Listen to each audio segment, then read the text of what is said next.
శరణ్య కోసం అని చెప్పి విశ్వనాథం ఆనంద ఇంటికి వస్తాడు. ఇకప్పుడు బయటే ఉన్న కాంచన ఏంది విశ్వనాథం ఇట్టా వచ్చావు అని చెప్పి అంటూ ఉంటే, అప్పుడు విశ్వనాథం నీకు అసలు సిగ్గనేదే ఉందా? మా ఇంట్లో నుండి వెళ్ళగొడితే మళ్ళీ ఇక్కడికి వచ్చి తిష్ట వేసావా అని చెప్పి అంటూ ఉంటాడు. చూడు విశ్వనాథం, ఇది ఎలాగైతే నీకు వియ్యంకుల ఇల్లు అవుతుందో అలాగే నాకు కూడా అవుతుంది.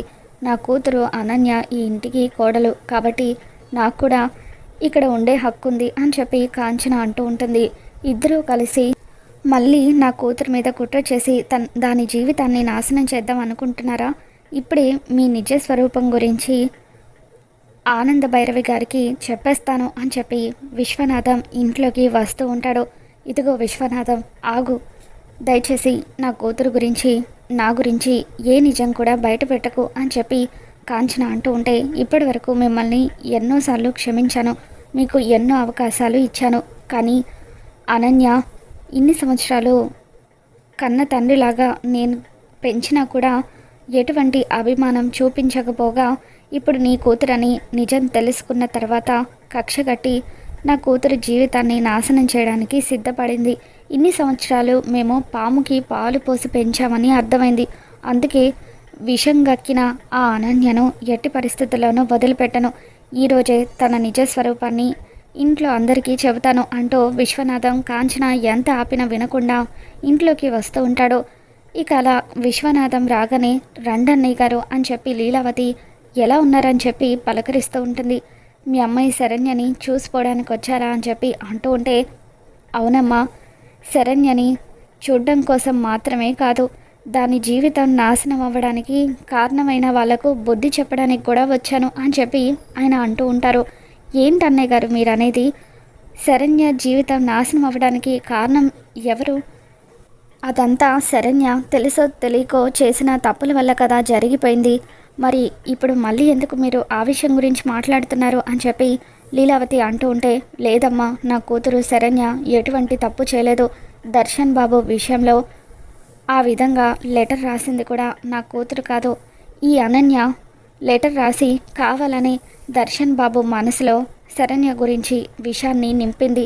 నా కూతురు ఇల్లు వదిలి రావడానికి కూడా కారణం అనన్య అని చెప్పి అలా శరణ్య మీద అనన్య చేసిన కుట్రలన్నీ కూడా విశ్వనాథం బయట పెడుతూ ఈ కాంచనతో కలిసి ఈ అనన్యే ఈ కుట్రలన్నీ చేసిందని చెప్పి అంటూ ఉంటే, కాంచనతో కలిసి అనన్య ఎందుకు కుట్ర చేస్తుంది అన్నయ్య గారు?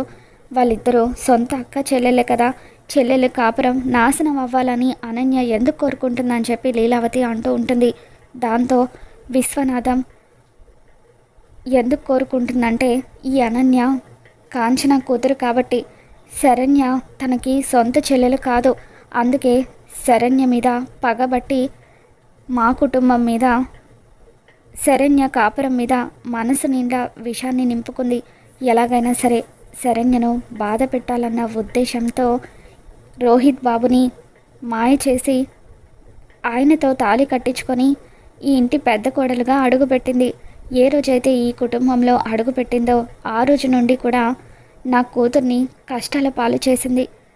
ఒక్కరోజు కూడా తన భర్తతో సంతోషంగా లేకుండా చేసింది అని చెప్పి విశ్వనాథం అంటూ ఉంటారు. మీరు చెప్పేది నిజమా అన్నయ్య గారు? నేను నమ్మలేకపోతున్నాను.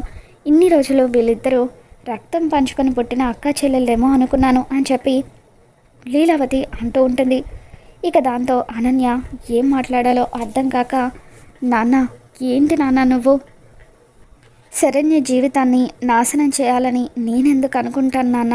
అయినా నేను నీ కన్న కూతుర్ని కాకపోవడం ఏంటి అని చెప్పి అంటూ ఉంటే, నటించింది చాలా అనన్య అని చెప్పి విశ్వనాథం మండిపడుతూ ఉంటాడు. అప్పుడు ఆనంద లీలావతితో, అక్క, దీని మాయ మాటలు నమ్మి నువ్వు కూడా ఎన్నోసార్లు మోసపోయావు. ఇది విషం కక్కే పామని నాకు ఎప్పుడో తెలుసు, కానీ ఏదో ఒకరోజు ఇది మారుతుందనే ఉద్దేశంతో ఇప్పటి వరకు దీని గురించి నీకు నిజం చెప్పలేదు. అన్నయ్య గారు చెప్పినట్టుగా నిజంగానే ఇది రోహిత్ని మాయ చేసి ఈ ఇంట్లో కోడలుగా అడుగుపెట్టింది. మొదటి నుండి రోహిత్ విషయంలో కూడా ఇది చాలా నటించింది. పైకి మంచిదానిలాగా నటిస్తూ లోపల మాత్రం కుళ్ళు బుద్ధితో కుటుంబంలో కలతలు రేపింది. మొదట శరణ్య దర్శన్లకు మధ్య చిచ్చు పెట్టింది. తర్వాత తోడికోడలమైన మన ఇద్దరి మధ్య కూడా చిచ్చు పెట్టి మనస్పర్ధలు వచ్చేలాగా చేయాలని చూసింది. కానీ దీని కుట్రను నేను ముందుగానే పసిగట్టాను కాబట్టి ఈ కుటుంబం ఇంకా విడిపోకుండా ఉంది.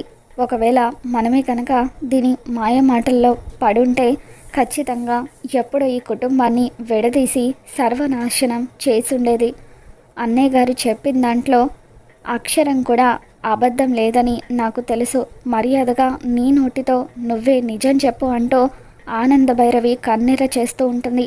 ఇక దాంతో తన గురించి అందరికీ కూడా నిజం తెలిసిపోవడంతో అనన్య ఇక ఎంతగానో కంగారు పడిపోతూ ఉంటుంది. లీలావతి అనన్య దగ్గరికి వచ్చి అనన్య చెంప పగలగొడుతూ మర్యాదగా నిజం చెప్పు, నువ్వు నా కొడుకుని పెళ్లి చేసుకుంది ఇందుక శరణ్య జీవితాన్ని నాశనం చేయడానికి ఈ ఇంట్లో కోడలుగా అడుగు పెట్టావా అని చెప్పి నిజం చెప్పు అంటూ అనన్య రెండు చెంపలు కూడా వాయిస్తూ ఉంటుంది. ఇన్ని రోజులు నా కొడుకు నిన్ను పెళ్లి చేసుకొని చాలా మంచి పని చేశాడంటూ నేను ఎంతగానో మురిసిపోయాను. నీ వల్ల వాడి బతుకు మారుతుందని ఆశపడ్డాను. కానీ నువ్వు ఇలాంటి దానివని తెలిసిన తర్వాత నీ మొహం చూడ్డానికే నాకు అసహ్యంగా ఉంది. మా కుటుంబానికి ఇంత ద్రోహం చేయాలని చూసినా నీకు ఈ ఇంట్లో ఉండే అర్హతే లేదు, పోవే బయటకు అంటూ లీలావతి అలా అనన్య రెండు చెంపలు కూడా వాయించి బయట గెంటుతూ ఉంటుంది. ఏమండి, దయచేసి మీరైనా నన్ను అర్థం చేసుకోండి. జరిగిందేదో జరిగిపోయింది. ఏదో తెలుసో తెలియక శరణ్య మీద నేను కుట్రలు చేశాను. ఇదంతా కూడా నేను నా సొంతంగా చేయలేదు. మా అమ్మ మాటలు విని చేశాను. ఈ ఒక్కసారికి దయచేసి నన్ను క్షమించండి ప్లీజ్ అంటూ అనన్య రోహిత్ని బతిమలాడుతూ ఉంటుంది. నేను శరణ్య మీద కోపంతో ఇదంతా చేసి ఉండొచ్చు, కానీ మీ మీద ప్రేమ మాత్రం అబద్ధం కాదు. నిజంగానే నేను మిమ్మల్ని మనస్ఫూర్తిగా ప్రేమించాను. దయచేసి మీరైనా నన్ను అర్థం చేసుకోండి అని చెప్పి అనన్య అంటూ ఉంటుంది. ఇక దాంతో రోహిత్ ఒక్కసారిగా అనన్య చెంప పగలగొడతాడు. అసలు ఈ పని ఏ రోజైతే నువ్వు నన్ను పెళ్లి చేసుకోమని అడిగావో ఆ రోజే చేసి ఉండాల్సింది. అనవసరంగా నీ మాయ మాటలు నమ్మి మోసపోయి నీ మెడలో తాళి కట్టి చాలా పెద్ద తప్పు చేశాను. ఇప్పుడు కూడా నేను నిన్ను క్షమిస్తే నా కుటుంబానికి నేనే ద్రోహం చేసిన వాణ్ణి అవుతాను. మా అమ్మ చెప్పింది విన్నావు కదా, నీకు ఇంట్లో ఉండే అర్హతే లేదు, మర్యాదగా బయటకు వెళ్ళు అని చెప్పి రోహిత్ కూడా అనన్యని బయటకు గెంటేస్తూ ఉంటాడు. ఇక అప్పుడు అనన్య ఆనంద కాళ్ళు పట్టుకుంటుంది. ప్లీజ్ అత్తయ్య, దయచేసి మీరైనా నాకు ఒక్క అవకాశం ఇవ్వండి. నన్ను మనిషిగా మారమని మీరు నాకు ఎన్నో అవకాశాలు ఇచ్చారు, కానీ వాటిని నేను సద్వినియోగం చేసుకోలేకపోయాను. ఈ ఒక్కసారికి నా మీద దయ ఉంచి నన్ను ఇంట్లో ఉండనివ్వండి ప్లీజ్ అత్తయ్య. ఇప్పుడు కనుక మీరు నన్ను ఇంటి నుండి బయటకు గెంటేస్తే నా జీవితం సర్వనాశనం అయిపోతుంది. నేను సడన్గా ఇలా ఇంట్లో నుండి గెంటేస్తే ఎక్కడికని వెళ్తాను. ప్లీజ్ అత్తయ్య, దయచేసి మీరైనా ఆయనకు అత్తయ్య గారికి అర్థమయ్యేలాగా చెప్పండి, నన్ను క్షమించండి అని చెప్పి అనన్య అంటూ ఉంటుంది. దాంతో ఆనంద, ఇప్పుడు కూడా నీ మాయ మాటలకి నేను మోసపోతే మళ్ళీ నా కోడలికి అన్యాయం చేసిన దాన్ని అవుతాను. ఎట్టి పరిస్థితుల్లోనూ నేను నిన్ను క్షమించను అని చెప్పి ఆనంద అంటూ ఉంటుంది. ఇకప్పుడు అనన్య శరణ్య కాళ్ళు కూడా పట్టుకుంటుంది. శరణ్య, నువ్వైనా నన్ను క్షమించు అని చెప్పి అనన్య శరణ్యను కూడా బతిమలాడుతూ ఉంటే అప్పుడు ఆనంద, వద్దు శరణ్య, ఇటువంటి పాముని మళ్ళీ నమ్మి ఇంట్లోకి రానిస్తే అది మనల్ని కాటేస్తుంది.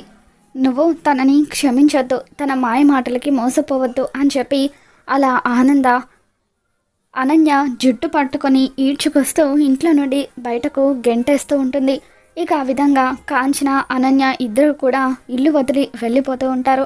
అమ్మయ్య, ఈ రోజుతో ఈ ఇంటికి పట్టిన దరిద్రం వదిలిపోయింది. ఇక మీదటైనా నా కొడుకు కోడలు ఈ ఇంట్లో ఆనందంగా ఉంటారు అని చెప్పి ఆనంద అనుకుంటూ ఉంటుంది.